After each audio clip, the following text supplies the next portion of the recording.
Bueno, a las 7:34 minutos le voy a dar la bienvenida a Emanuel Aberezajis, que está conectado para charlar con nosotros en un momento donde, por lo menos, los títulos hoy de la prensa especializada mezclan la política con la economía, o por lo menos con el costado financiero de la mirada económica. Emanuel, acá Jairo Estracha, la gente de Buenas Tardes China, te saluda. ¿Cómo andás? Buen día, ¿cómo andan? Gracias por madrugar, por atendernos y por charlar un rato. Ahora voy a ir a la parte financiera, que es el tema de la mañana, pero quiero hacer algo un poco previo, que es preguntarte si Argentina está entrando en un estancamiento, freno o recesión en la actividad real, según los indicadores y los datos que vos vas mirando. Bueno, técnicamente recesión son 2 trimestres de caída y yo te diría que por ahora podemos pensar que hay 3.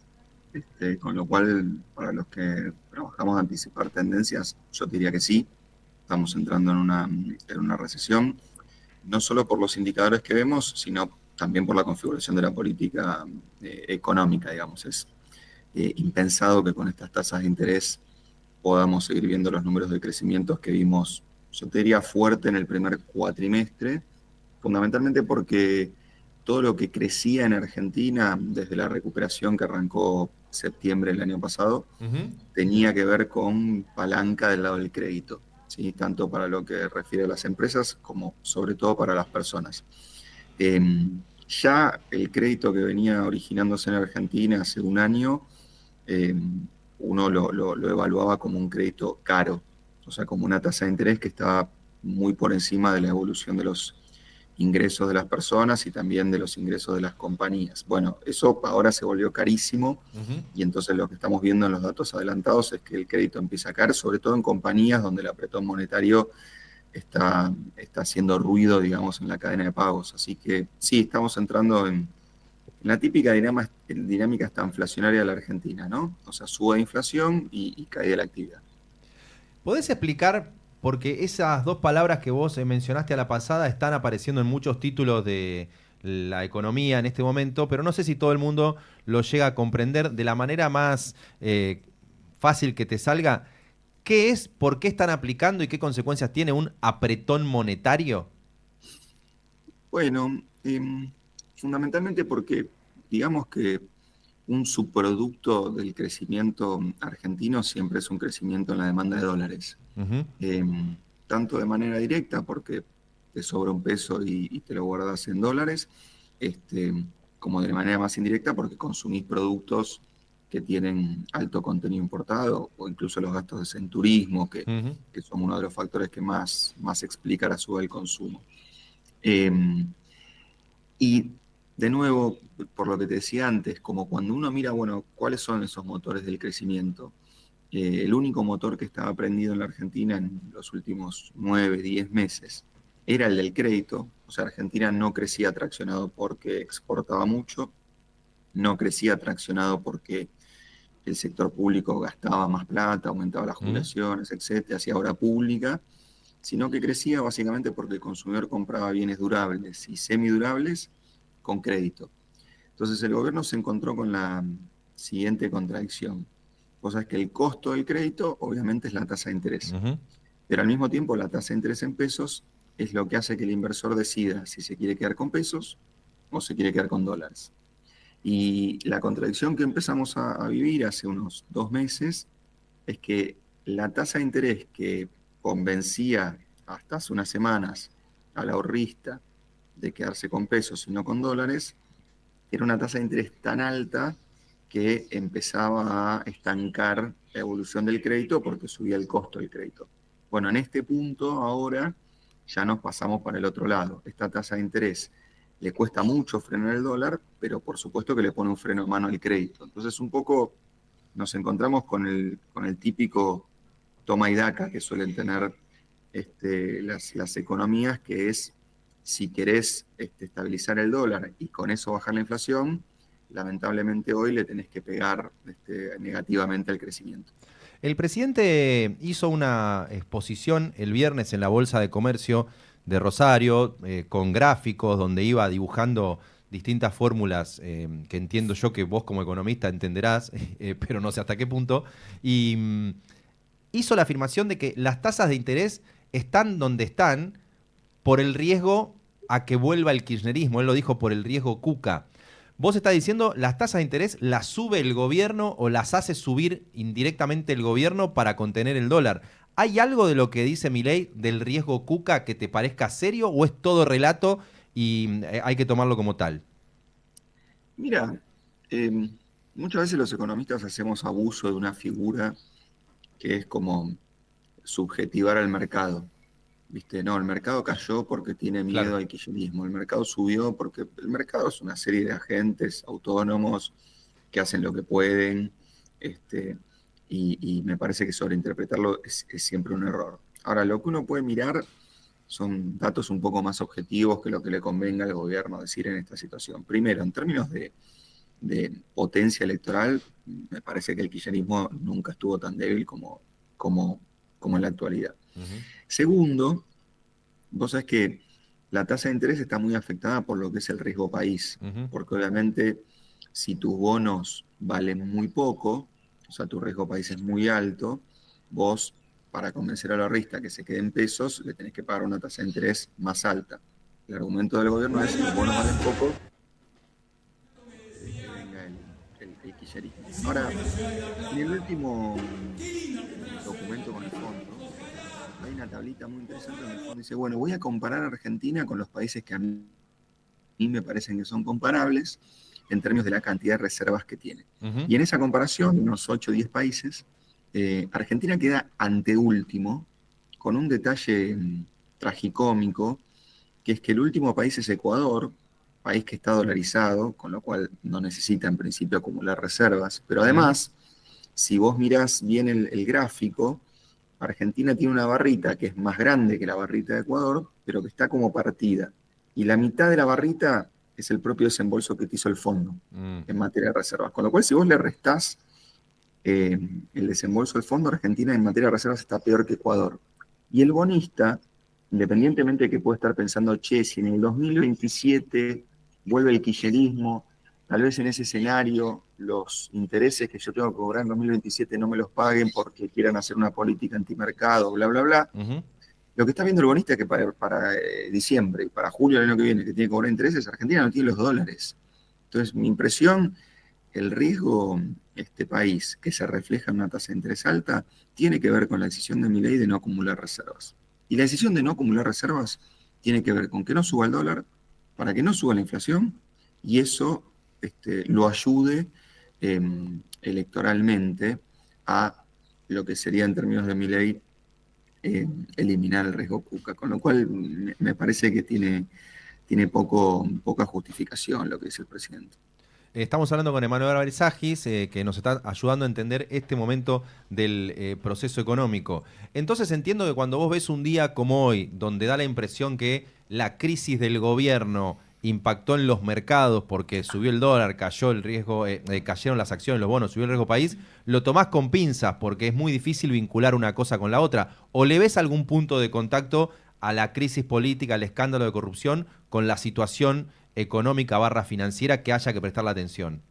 No, sí, sí, sí, se lo veo porque, a ver, la crisis del gobierno arranca con una decisión del presidente que es francamente eh, inexplicable, salvo en el ideario libertario que nos estamos dando cuenta lo mal que funciona aplicado a la realidad, que es el desarme de las LEFIs, ¿no? Que es un paso más en esto de tratar de que el Banco Central no haga absolutamente nada en la economía argentina. Pero si vos querés, sirve comparar este momento con el caso Libra, porque por lo menos nosotros que seguimos la evolución de bastantes economías en Latinoamérica, no solo Argentina, uno ya sabe que es difícil que un gobierno tambalee exclusivamente por un caso de corrupción. Ujú.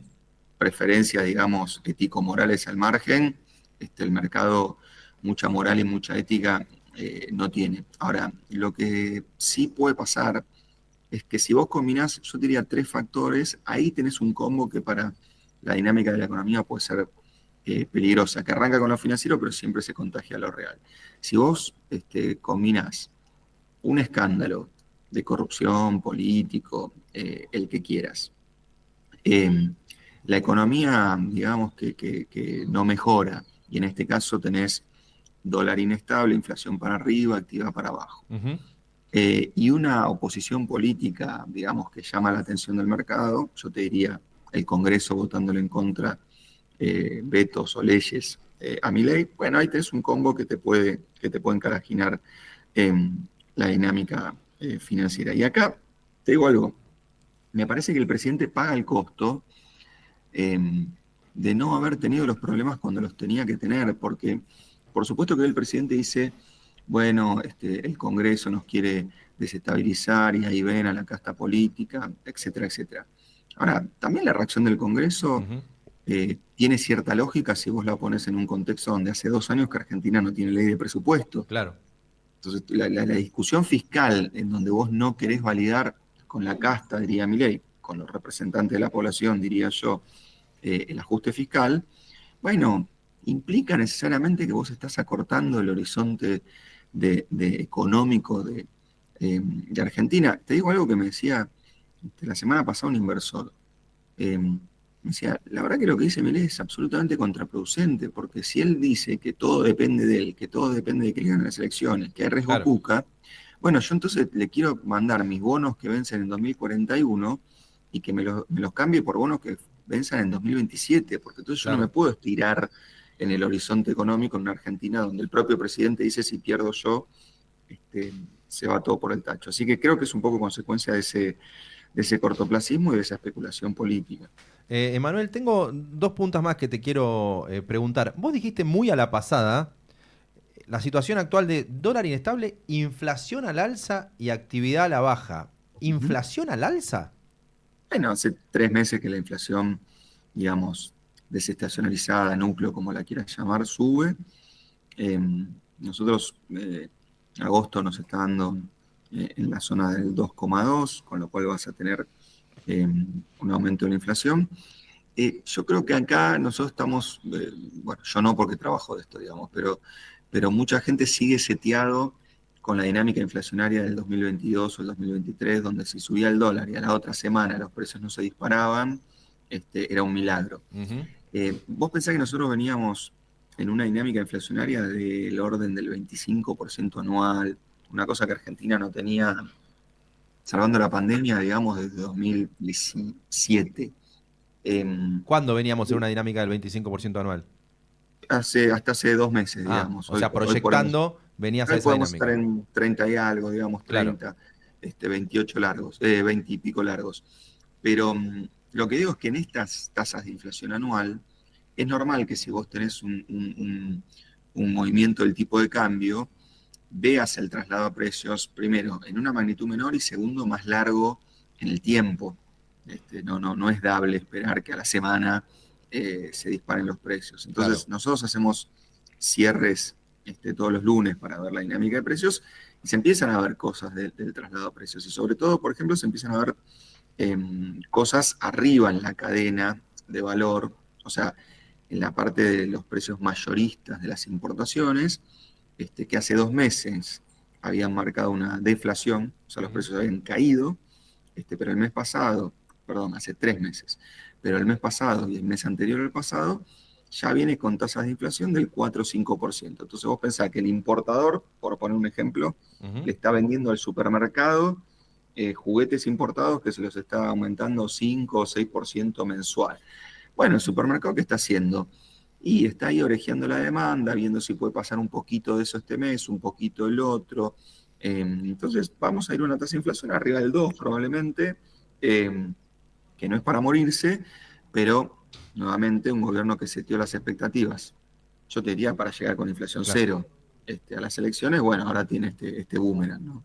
Estaba pensando, solo como un paréntesis medio jugando con la expectativa de la población, si una inflación que no sea cero, como seteó el gobierno la intención de hacerlo, pero sea 2, tiene un impacto positivo igual en la cabeza de la gente si aún le pesa como trauma el 200 del gobierno anterior. Es una pregunta más para un sociólogo que para un economista, pero como muchas veces se está mirando, che, no, cuando hubo una hiper la gente tolera ajustes para salir de la hiper. Cuando hubo una crisis de desempleo, la gente tolera un poco más de inflación para tener empleo a lo largo de la historia. Me pregunto si aún el 2% de inflación o 2 y pico con una estabilidad económica a cuesta de tasas altas, será algo positivo visto por la población porque el recuerdo que tiene es el desbarajuste del gobierno anterior. Es una pregunta que me hago, no sé No, si es vos que tenés... ahí sabemos dos cosas. Primero, hay varios estudios respecto a los efectos que generan inflaciones de 3 dígitos en, en las sociedades, y la verdad que varios de ellos apuntan a que generan efectos parecidos a una posguerra. O sea, para que uno se dé una idea de la magnitud, de la gravedad del asunto y de lo suicida que es ignorar la dinámica inflacionaria y pensar que mientras la economía crezca o se recupere el poder adquisitivo, no importa si la inflación es 10 o 100 anual. Lo segundo es que hay varios indicadores de aprobación del gobierno, confianza del consumidor, expectativas de la población, que lo que te marcan es que esta dinámica inflacionaria de Milei lo deterioró mucho en su imagen, algo muy parecido a lo que pasó con el 3,7 de inflación de marzo, pero que en términos históricos todavía está en niveles, yo te diría, entre el segundo y tercera mejor performance en términos de imagen desde el estallido del 2001. La verdad que la duda que tenemos todos es cómo impacta, porque digamos esos números todavía no lo vimos, cómo impacta esta inestabilidad del dólar, estas tasas de interés que hacen que por ahí la gente tenga que pagar el mínimo de la tarjeta, Claro. y también los escándalos que están afectando al gobierno. Claro, uno se deja llevar por el impacto de los escándalos y hay que poner en la cuenta el impacto tasa de interés, que es lo que vos estás metiendo también en este momento. Y solo para terminar, Emanuel, y te agradezco el tiempo y que hayas madrugado ahí para atendernos, está la idea de que todo esto Sí, es un... yo me levanto 5:30 de la mañana. Ah, Eso, le decís madrugar, son casi las 8. bueno, no sé, tal vez madruga y tiene que a ver si el pibe se No, despierta, tiene que está hacer bien, otras cosas, ¿no? solo te quiero decir que tengo otro trabajo además de atenderte a vos. Oh. No importa. Yo te hago una pregunta sola, Emanuel, muy seria. Si antes vos tenías en Alexa puesta una radio donde aparecíamos nosotros, en ese Alexa, ¿ahora seguimos apareciendo nosotros? ¿Hiciste una modificación en la programación o No, aparece la otra radio? No, tengo un lío porque no me la está tomando bien, entonces Ah, me está costando programarla. ah, Pero bueno. bueno, quiero volver a la economía, no son todas malas. Vos sabés que lo que estamos registrando sí es una baja fuerte de precios. Hoy a la mañana, hace unas hora y media, me compré una remera por $18. No me Bien. llegó la remera todavía, Ah. pero me pareció muy, muy positivo tener una remera por nada más que $18, porque entiendo que incluye una remera, ¿no? Lo que acabo No, incluye de- ser accionista de un proyecto, pero por ser vos te vamos a hacer llegar la remera también. por favor. Escuchame, Emanuel, solo para terminar, la idea de todo esto es un aguantar, porque en un momento va a venir tal ola de inversiones de petróleo, gas, minería, litio, que todo esto es aguantar. Y cuando estemos ahí, una vez que se termine todo eso, no vamos a tener que hacer ningún equilibrio para nada. El gobierno te dice, hoy se aprobaron 2 RIGI, 13.000 palos de minería. Es como si estuviéramos esperando, porque en un momento nos tapan de dólares y se acabaron los problemas. ¿Cuánto tiene eso de ilusión sin sentido? Nos faltan 3 mandatos presidenciales para eso. Ah, Y 2 más. Entonces, a este listo. tipo de cambio, la verdad que Argentina se está desayunando la cena. O sea, nos estamos gastando la plata de vaca muerta, que probablemente sea más grande que el campo dentro de unos 8 años, ayer. Entonces, creo que la idea de que van a sobrar dólares tiene sentido, pero en un momento bastante lejano del tiempo para las urgencias que tiene la economía argentina, y omite para mí un factor eh, muy, muy desafiante, que es que Argentina puede, y lo estamos viendo hoy, ¿no? Cuando vos mirás ganadores y perdedores de esta recuperación económica, claramente te aparece vaca muerta, claramente te aparece el petróleo convencional, hasta la baja que tuvo el barril los últimos 2 meses, te aparece el campo, te aparece la minería tradicional, te empieza a aparecer el litio, y también la energía, pero estamos entrando en la paradoja donde Argentina puede empezar a ser un país que le sobren dólares, pero le falta empleo, Uh, porque los sectores que que están beneficiados por esta configuración macroeconómica, son muy buenos para proveerte dólares, pero son muy malos para proveerte empleo. O sea, tienen pocos requerimientos laborales por, digamos, dólar invertido. Entonces vos estás hoy en una combinación donde estás rompiendo empleos en la industria, y no solo en esa industria que apenas abrís un poquito las importaciones se cae. Estoy hablando de industrias que son competitivas, que agregan valor y que tienen que ver muchas veces con la industrialización de esos propios recursos naturales, como puede ser los alimentos. Estás rompiendo empleos ahí a una velocidad que ni siquiera el desarrollo absoluto de Vaca Muerta te va a compensar, porque simplemente por cada $100 que vos perdés en la industria, no lo lográs compensar en materia de empleo por $100 que ganás en Vaca Muerta. Entonces ahí, incluso si Argentina zafa de este pozo, el que venga el año que viene, y los que tengamos por delante, me parece que de mediano plazo tenemos ahí un problema, que es que no sabemos de qué van a trabajar los conurbanos. Qué temazo, porque uno se queda viendo la coyuntura. De hecho, te iba a preguntar para terminar, ¿cómo sale el gobierno de esta situación? El 8 de septiembre, el 27 de octubre, pero me quedo pensando en cómo sale Argentina de todo ese fenómeno más estructural. Pero solo para terminar, ¿cómo sale el gobierno de esta actividad frenada, inflación un poco más alta y dólar inestable cuando pasen las elecciones? Mira, primero renunciando a los dogmatismos. A mí me da la sensación de que a veces el presidente está más preocupado por mantener su palabra libertaria que por solucionar los problemas económicos de Argentina. A ver, si yo mismo te estoy diciendo que a veces, digamos, en algún punto por los aciertos, pero en otro punto por la recesión que estamos viviendo, un poco por los aciertos del gobierno, otro poco por la recesión, esta devaluación se está trasladando menos a precios que lo que hemos visto, te diría, en las últimas 6 devaluaciones que tuvo Argentina.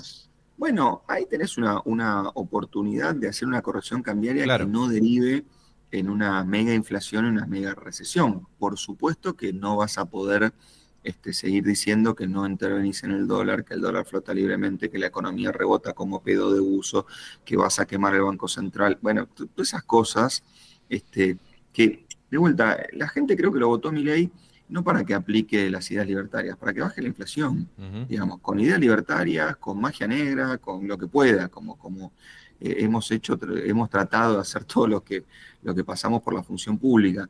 Entonces, creo que estamos en este problema, particularmente en este problema, en el dólar que se mueve, en los bancos que hay que meterle 140 restricciones para que el mercado financiero se estabilice, producto de un dogma del presidente que mandó a desarmar un instrumento que tienen países de la más variada ideología económica y política, como son las LEFI, como es un mercado intradiario para los bancos, simplemente porque cree que el Banco Central es la fuente de todos los males. Entonces hay que dejar de lado un poco los dogmatismos. Eso no es propio de un presidente libertario, es algo que le cuesta a todos los gobiernos. Le pasó lo mismo a Macri, le pasó lo mismo a Alberto, le pasó probablemente lo mismo a Cristina, pero creo que hoy Argentina te muestra que ya ni siquiera podés calentar un poquito la economía para las elecciones, porque se te rompe antes. Se le rompió antes a Alberto, se le rompió 14 segundos después a Macri y se le rompió antes a Milei, con lo cual eso te muestra, digamos, que Argentina es un auto que ya no podés forzar mucho. Emanuel Álvarez Agis nos atendió con muchísima buena onda para entender, con el lujo que es siempre su mirada, la coyuntura, la situación política, económica, financiera, la recesión que estamos atravesando y también los temas estructurales en esta mañana con más de 10.000 personas en el vivo de Buenas Tardes China. Te agradecemos muchísimas gracias, Emanuel, y estamos hablando. No hay nada que agradecer por una remera, pero los gustos. Captamos la indirecta, me parece. Sí, quedó claro. Abrazo grande, Emma. Te mando L, L. Tenemos L. Tengo una ahí. Ya está saliendo, Abrazo. Muchas gracias, chicos, cuídense. Ahí estamos.